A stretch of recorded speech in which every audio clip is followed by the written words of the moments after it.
Welcome into Seahawks Today by Chat Sports. I'm Megan Payton. The NFL playoffs are here, and unfortunately, the Seattle Seahawks are not in it, but I am staying positive, thinking ahead to 2022.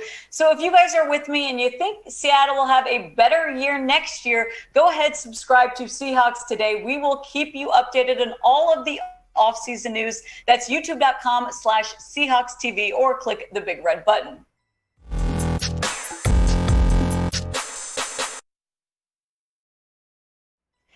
Now, unfortunately, guys, it's back. The Russell Wilson trade rumors, and yes, the source is legit. Is Russell Wilson exploring options? That might be the case. NFL Network's Ian Rapoport reported that Russ wants to explore his options. Now, we knew this wasn't going away, and unfortunately, it might be more realistic than we want to think. He acknowledges that Russ hasn't actually asked for a trade yet, but ultimately, the Seahawks have the indecision on whether or not Russ leaves. Now, will they want to keep a guy that doesn't want to be there? Probably not. But this is what Ian Rapoport had to say today about Russell Wilson. He said, Wilson has not demanded a trade, and it's not clear if he will. But at the least, those close to Wilson say he wants to investigate other destinations to see if those would put him in a better position to win another championship and create the legacy he sees for himself. Now, we know that Russell Wilson has a no trade clause, and I don't see Seattle wanting to trade him. It's going to be a situation where Russell actually wants to leave.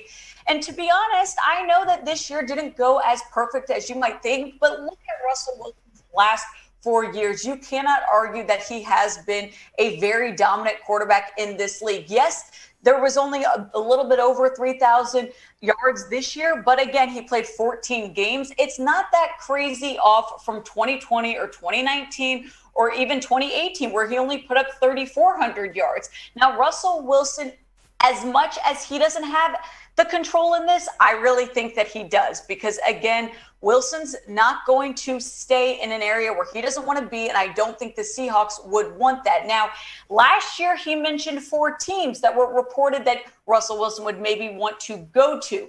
Now, of course, we are here in 2022 talking about the same thing. I don't know how likely it is, so I'll ask you guys. Our pinned comment for today's show is, what % chance do you think Russell Wilson requests a trade? Go to the comments right now. Let me know if you think that this is a high percentage or a low percentage or somewhere in the middle.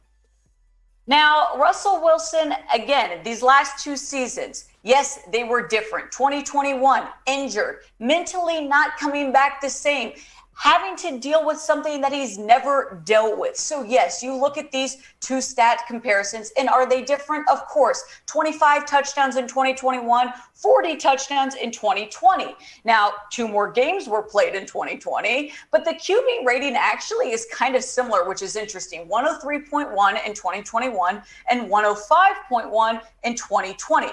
I don't think that Russell Wilson's trade value has dropped. Now, that has been a topic on whether or not a team would be able to get him for less because he didn't have a perfect season this year. In my opinion, every team in the NFL knows how capable Russell Wilson is at being dominant, and the Seahawks know that, and they are not going to get rid of him for anything less than what they think that they deserve. Just to remind you guys, do you remember the Bears trade back in March of last year? This was reported from SB Nation, saying that the Bears would receive Russell Wilson. And what were they offering Seattle? They were offering the Seahawks 3 first-round picks, 1 third-round pick, and 2 starters. Seahawks apparently denied that trade. Obviously, Russell Wilson was on the team this year.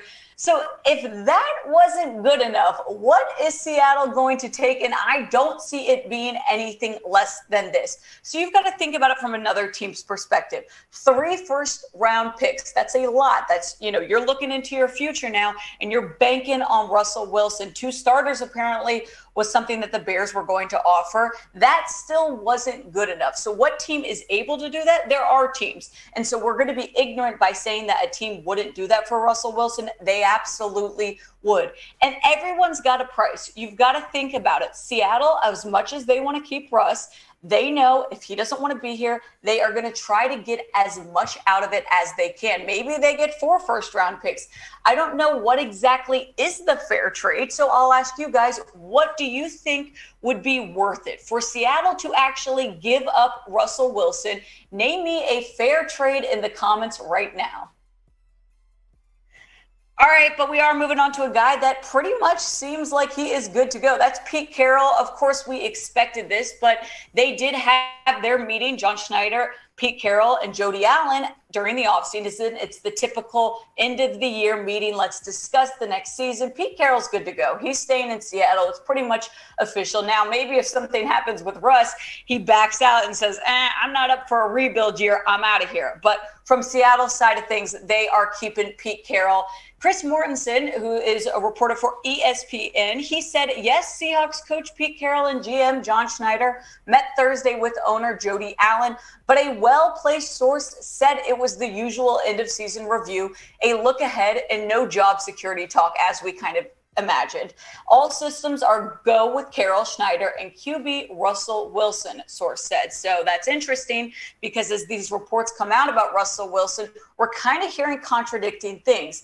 Quandre Diggs, he's going to be fighting for his own job in Seattle, but he also had a little bit to say to Mortensen's tweet. He quote tweeted it saying, as it should be, people crazy thinking you get rid any of those 3, it'll make the organization better. And so I agree with Quandre. Firing Carroll right now isn't the answer. There were a lot of issues with the Seahawks team throughout this whole 2021 season. Now, I'll be honest, I think they cleaned up a lot of that towards the end. The defense was probably their weakest area as at the beginning of this season. You saw the way that improved. You saw that cornerback room get better. You saw some of the younger guys like Jordan Brooks dominate. The Seahawks are in a pretty good spot. The biggest problem they're going to have is trying to bring back the guys that are currently on the roster that are now free agents, trying to deal with the money, the cap space, and keep the guys that they love. But firing Pete Carroll, getting rid of John Schneider, to me, that isn't the answer. And you just don't do that. Of course, it happens in the NFL, but look at Carroll's last 5 years.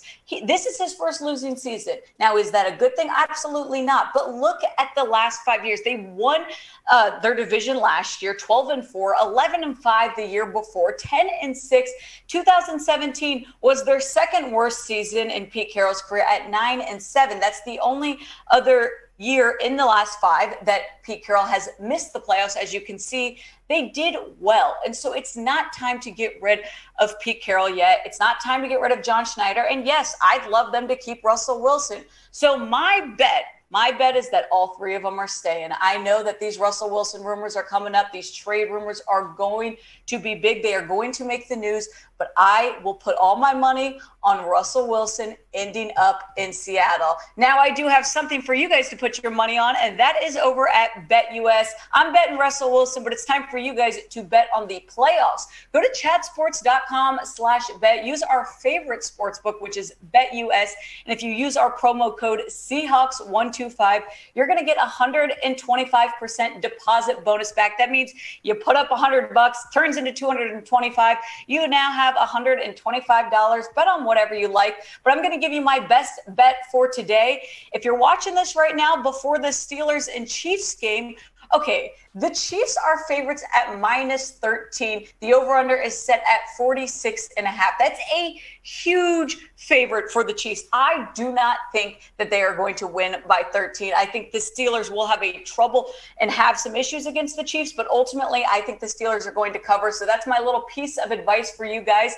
If you want to get your bets in, make sure you go to chatsports.com/bet. That's promo code Seahawks125. You can bet on whatever you'd like, but I'm telling you, I take the Steelers to cover in this game. Now, the next rumor that we are hearing around Seattle is, should they cut Chris Carson? Now, Chris Carson has been their lead running back since 2018. He obviously missed a majority of this season. Now, this rumor is coming from 710 ESPN's Seattle Mike Salk, saying that he wasn't sure about bringing back Carson in 2022. Now, Chris Carson's contract still has another year left on it. So if the Seahawks were going to get rid of Chris Carson, they would be losing $3 million in dead cap. So I don't like to see that. To me, that's an area where it's just a waste. Why are you getting rid of Chris Carson? Yeah, is Rashad Penny great? Would we love to keep Rashad Penny? Absolutely. But if he can recover from his neck injury, which he got that surgery earlier on, I think he's going to be good to go. He's a guy I just don't want to give up. There's a reason why he's been the lead running back in Seattle. Look at his stats from 2021, 2020, 2019, and 2018. Now, obviously, this year we didn't get to see much of him. He only played 4 games. Now, in 2020, though, he had 681 yards, but his standout year was probably 2019 with 1,230 yards. Chris Carson might not have much time left in Seattle, but to me, you don't get rid of him while he still has a year left on his contract. Now, we look at the free agents like Rashad Penny. You've got Adrian Peterson, Alex Collins. These are all decisions that Seattle is going to have to make as they start thinking about 2022. Now, in my opinion, you keep Chris Carson and you re-sign Rashad Penny. Rashad Penny earned it. He proved himself over the remaining, month, especially that Texans game, his breakout game, and everything he did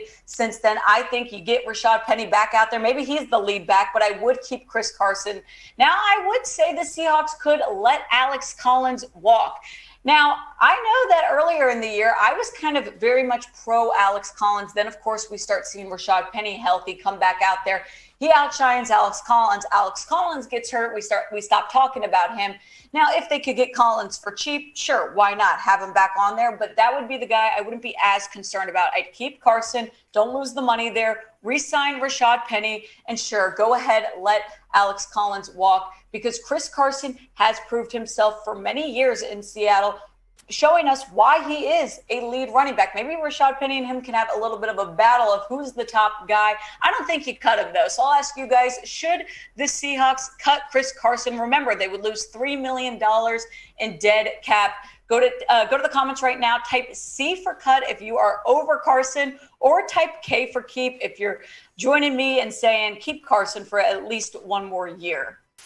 Now, we are moving on to 2022. As we said, there's going to be offseason rumors and news. But first, we've got to talk about who the Seahawks are playing in 2022. We don't have the schedule yet, but we do know the opponents. Obviously, the divisional opponents, as we know, the Cardinals, the Rams, the 49ers. There's going to be a home game. There's going to be an away game. Now, let's get into the ones that you might not know about. Other home opponents, they are going to be taking on the NFC South. They are taking on the Falcons at home, the Panthers at home. Then the AFC West is the other division that they'll be playing. The Denver Broncos at home, the Las Vegas Raiders at home, the Giants at home, and then lastly, the Jets. The Jets is that 17th added game now.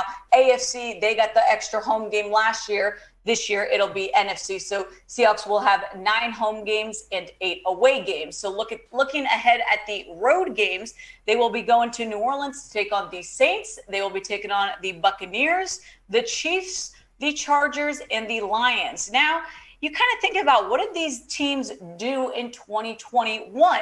Their opponent's record was 149, 139, and 1. So it's just a little bit over 500. That's pretty good. You're not going to put this probably in the toughest schedule. Obviously, it depends a lot on bye week placements, how they are going to schedule it out. But I look at these opponents right now, and I think Seahawks are in a good place. They are a playoff winning team. This year was different. They definitely struggled a bit. Russell Wilson's injury didn't help. But I do think 2022 will be a bounce back year for Seattle. And I do think that they are going to have a winning record again. So I'll ask you guys now, early predictions. I know it's only January, but go ahead right now and predict the Seahawks 2022 record in the comments.